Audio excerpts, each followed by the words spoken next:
Pengurus cabang olahraga PBVSI Kabupaten Simelu yang diketuai oleh Ugek Farlian SH, yang notabene adalah anggota DPRK Simelu, menggelar turnamen bola voli PBVSI Cup 1 se-Kabupaten Simelu. Kegiatan turnamen bola voli PBVSI Cup 1 se-Kabupaten Simelu itu secara resmi dibuka oleh penjabat Bupati Simelu Ahmad Lia SH, pada hari Sabtu, tanggal 24 Juni tahun 2023.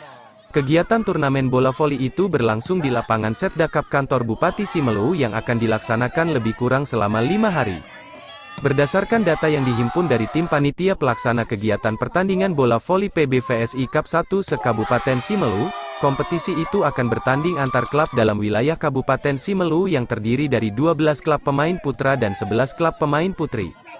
Pada hari ini Minggu, tanggal 25 Juni tahun 2023, kembali bertanding klub Porliges vs klub Porsima sebagai laga ulang yang bertanding pada sore Sabtu kemarin tanggal 24 Juni tahun 2023 usai pembukaan turnamen bola voli. Dikarenakan sudah hampir masuk waktu salat maghrib dengan kedudukan stand 2 sama, maka pertandingannya diberhentikan dan harus diulang kembali. Pertandingan laga ulang klub Porliges vs klub Porsima itu, dimulai sekira pukul 9 WIB sampai dengan pukul 10.50 WIB.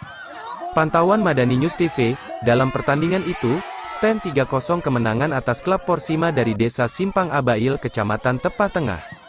Selama kegiatan pertandingan itu berlangsung, para pemain bola volleyball bermain secara profesional dan berjalan dengan lancar serta kondusif. Harapannya, selama kegiatan turnamen bola voli berlangsung hingga selesainya turnamen, tetap menjunjung tinggi sportivitas tanpa ada kegaduhan, baik antara sesama pemain maupun antara sesama pendukung, sehingga dapat melahirkan para atlet volleyball Simelu yang profesional.